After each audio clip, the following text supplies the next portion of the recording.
Assalamualaikum warahmatullahi wabarakatuh. Bertemu lagi kita di pertemuan terakhir mata kuliah Matematika dan Statistika Farmasi untuk topik bahasan uji regresi linear sederhana bersama saya Apoteker Valentina Metasri Kartika.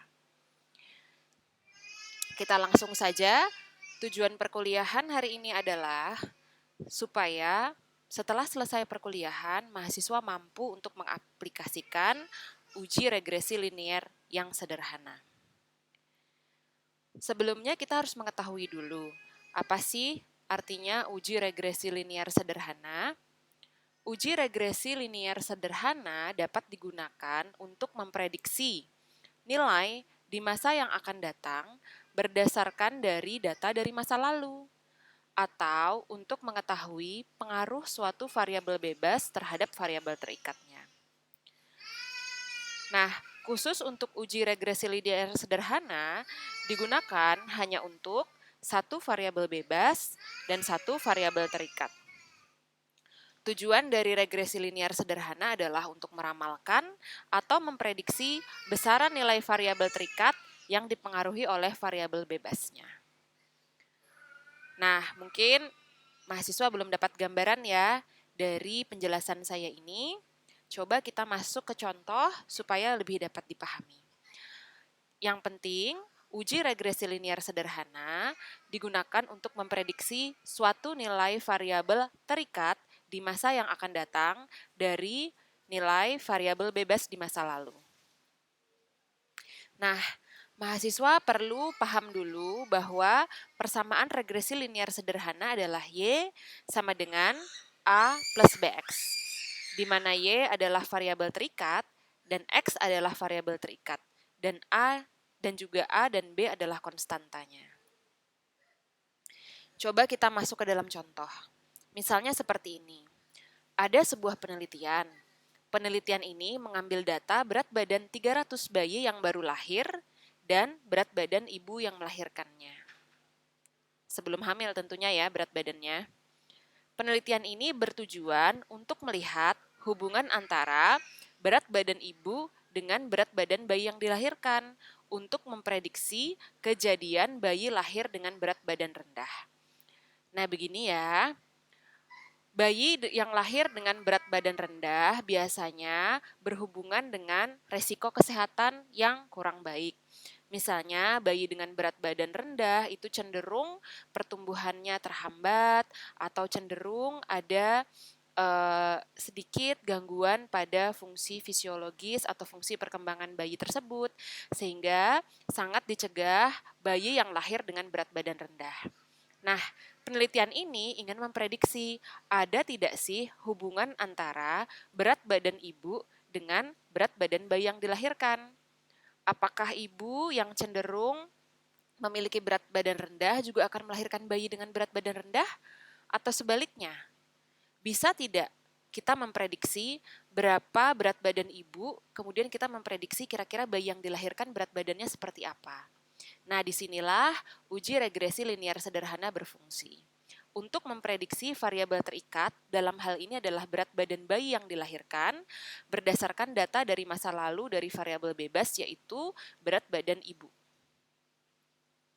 Nah, saya sudah menyediakan dataset yang bisa mahasiswa kerjakan. Dataset tersebut berjudul baby weight, SAF, dan variabel yang dikumpulkan dalam penelitian itu yang terangkum dalam dataset adalah yang pertama adalah ID. ID itu adalah nomor kode responden. Gender itu adalah jenis kelamin bayi, yaitu perempuan dan laki-laki. Smoking adalah status merokok ibu dibagi menjadi tidak merokok, perokok ringan, dan perokok berat. SES, socioeconomic status, socioeconomic atau status ekonominya yang lebih rendah atau lebih tinggi. Kemudian MH, umur ibu dalam tahun, variabel kontinu. M-weight, berat badan ibu dalam kilogram, variabel kontinu. Dan baby weight, berat badan bayi dalam kilogram, variabel kontinu. Nah, berdasarkan data yang ada di SPSS tersebut, 300 bayi dengan 300 data ibunya seperti ini, kerjakan bagaimana hubungan antara berat badan bayi dengan berat badan ibu. Mari kita kerjakan sama-sama ya. Tolong di-download dulu datasetnya, kemudian ikuti langkah-langkahnya. Oke, kita buka dulu SPSS-nya. Mudah-mudahan bisa dilihat ya, saya bagi dua layarnya. Yang pertama adalah variable view, itu data-data yang saya sebutkan tadi di sini. Ada 7 variabel, kemudian di data view itu adalah isinya.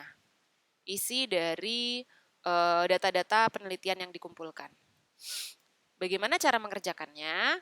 Langkah pengerjaan, sebelum membuat regresi, mari kita buat scatter plot-nya dulu. Caranya seperti uji Pearson correlation yang sudah kita kerjakan minggu kemarin ya. Caranya adalah klik, sambil kanan kiri ya. Klik, grab, legacy dialogs, scatter atau dot, kemudian simple scatter, define. Kemudian masukkan variabel tergantung atau terikat pada Y, variabel bebas pada X. Ayo, variabel bebasnya apa? Iya, berat badan ibu. Variabel terikatnya apa? Iya, berat badan bayi. Oke, sudah kita masukkan. Kemudian kita klik OK.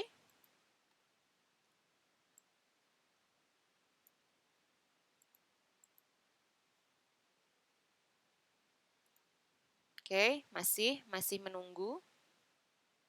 Nah, kita sudah dapat seperti ini scatter plot-nya.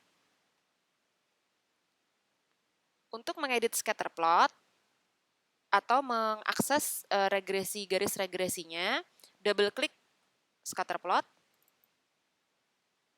Kita double klik to activate, kita double klik. Sudah muncul belum? Belum ya.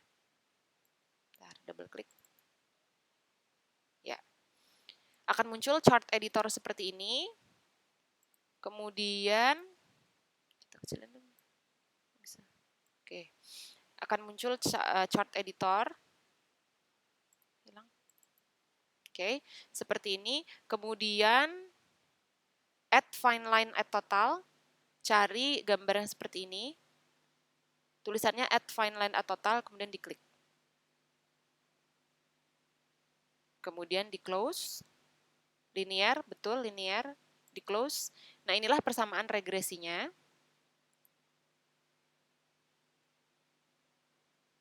Oke, kemudian bisa kita tutup. Baik. Kemudian, carilah Pearson correlation coefficient untuk mengetahui apakah berat badan bayi memiliki hubungan dengan berat badan ibu. Caranya seperti kemarin, analyze, correlate, bivariate, masukkan variabel bebas dan variabel terikat ke box variable. Berarti mother's weight sama baby birth weight kita masukkan. Kemudian klik Pearson, sudah diklik, kemudian klik OK. Nah, inilah hasil dari Pearson correlation-nya. Bagaimana cara menginterpretasikannya?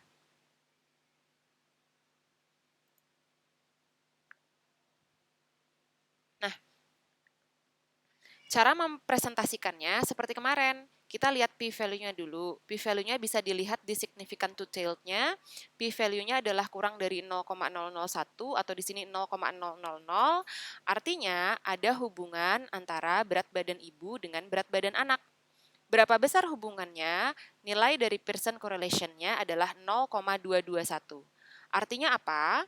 Artinya positif kan ya? Artinya semakin berat ibu, maka bayi yang dilahirkan diprediksi akan semakin berat juga. Nilai dari Pearson correlation-nya 0,2. Kalau kita ingat 0,2 kemarin hubungannya adalah cenderung lemah. Jadi hubungan antara berat badan ibu dengan berat badan yang dilahirkan ada hubungan signifikan, karena signifikan to tilde-nya adalah 0,000, kemudian seberapa arah hubungan dan besar hubungan, arahnya positif, artinya semakin berat ibu, cenderung semakin berat bayi yang dilahirkan, kemudian kekuatan hubungannya adalah 0,2, artinya cenderung lemah. Di sini ya, the relationship between baby birth weight and mother weight is linear, artinya ada hubungan yang linier antara berat badan bayi dengan berat badan ibu. The relationship is positive, artinya berat badan bayi itu cenderung naik sesuai dengan prediksi kenaikan berat badan ibu. Kemudian hubungan korelasinya itu rendah pada 0,221 dan signifikan dengan p-value kurang dari 0,001.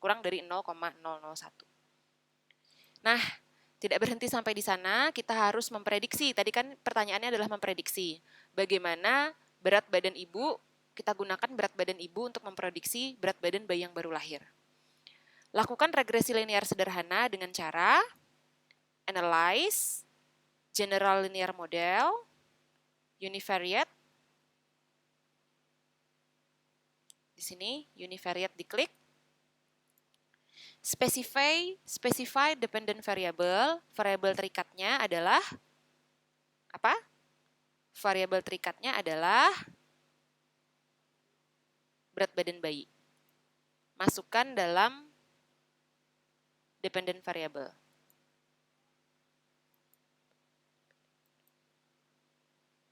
Kemudian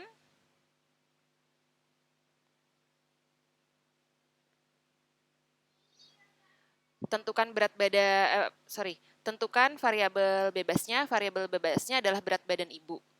Jika variabel bebasnya berupa kontinu, maka masukkan ke covariate. Jika variabel bebasnya berupa kategori, masukkan ke fixed factors. Berat badan ibu kontinu atau kategorikal? Ya, benar. Berat badan ibu adalah kontinu, maka masukkan berat badan ibu ke covariates. Seperti ini, masukkan ke covariates. Ya. Kemudian option parameter estimate continue oke. Option parameter estimate continue, kemudian klik oke. Nah, inilah hasil dari regresi linear sederhana. Seperti ini. Sama ya. Nah, yang mana yang persamaannya kan Y sama dengan A plus BX. Y di mana Y adalah variabel terikat, A-nya dan B-nya adalah A dan B tadi adalah konstanta dan X adalah variabel bebas. Y sama dengan A plus BX. Inilah regresi yang kita gunakan untuk memprediksi berat badan bayi di masa yang akan datang berdasarkan berat badan ibu. Jadi kalau kita masukkan ke rumus, berat badan bayi sama dengan A plus B dikali berat badan ibu. Bagaimana cara mengisi persamaan tersebut? Nah, kita lihat ya. Kita lihat dari hasil. Kalau Anda ingin mencari A, carilah di bagian intercept, kemudian nilai B-nya. Nilai B-nya adalah 2,06. B di sini, intercept di sini, itu dijadikan A di sini. Jadi, prediksi berat badan bayi adalah 2,06 ditambah konstanta untuk X adalah, Anda lihat di sini, di B di bagian bawahnya, 0,015. 0,015 dikali mother weight. Saya ulangi ya. Anda lihat di parameter estimate, hasil SPSS-nya, lihat hanya di kolom B. Intercept ini digunakan untuk mengisi A, dan M mother weight ini digunakan untuk menemani atau dikalikan dengan X di persamaan. Jadi, berat badan bayi sama dengan 2,06 ditambah 0,015 dikali berat badan ibu. Bagaimana cara menginterpretasikannya? The intercept value 2,06 adalah nilai di mana kita mulai untuk memprediksi berat badan bayi dan 0,0115 dikali berat badan ibu ditambahkan berdasarkan berat badan ibu. Artinya, cara memprediksi berat badan bayi adalah dengan cara menambahkan 0,0115 kg untuk setiap kenaikan 1 kg berat badan ibu. Artinya, semakin berat ibu, bayinya akan semakin berat juga. Jadi seperti ini. Cara memprediksi berat badan bayi adalah 2,06 ditambah 0,015 dikali berat badan ibu. Ya. 2,06 ini adalah variabel fixnya. Nilai di mana kita mulai untuk memprediksi berat badan bayi, kemudian setiap kenaikan 1 kg berat badan ibu itu dikalikan 0,015 kenaikan berat badan bayi. Seperti itu ya hasil interpretasinya. Nah, mudah-mudahan bisa dipahami. Untuk yang uji regresinya, silahkan Anda coba latihan sendiri berdasarkan penjelasan step by step oleh saya. Kemudian kita masuk ke uji komparasi non-parametrik. Uji komparasi parametrik Anda sudah belajar 2 minggu yang lalu, ada uji T berpasangan, ada uji T bebas, dan ada ANOVA. Syaratnya uji T dan uji ANOVA adalah Anda harus yakin bahwa variabel Anda datanya terdistribusi normal. Nah, bagaimana kalau setelah uji normalitas data Anda tidak terdistribusi normal? Ada 2 langkahnya, Anda bisa melakukan uji transformasi atau Anda langsung saja menggunakan uji non-parametrik. Nah, setiap uji parametrik komparasi itu ada padanannya.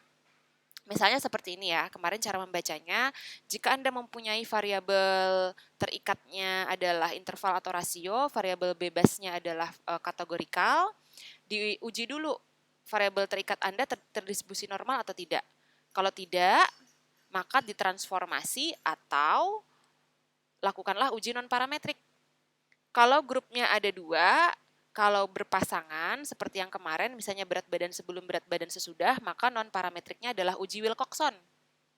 Kalau tidak berpasangan atau bebas, seperti misalnya membandingkan 2 formula obat A dengan formula obat B, tapi non-parametrik atau datanya tidak terdistribusi normal, padanannya dari independent sample t-test adalah uji Mann-Whitney.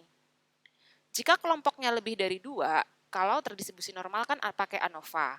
Tapi kalau setelah Anda uji normalitas tidak terdistribusi normal, maka pakailah uji Kruskal-Wallis atau non-parametric ANOVA atau Kruskal-Wallis.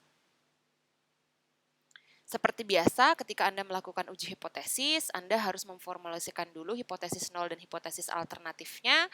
Kemudian dari ilustrasi yang disampaikan, Anda harus menentukan statistik yang sesuainya apa. Kemudian asumsi Anda metes distribusi normal atau tidak, kemudian lakukan uji SPSS dan interpretasikan hasilnya. Sama ya.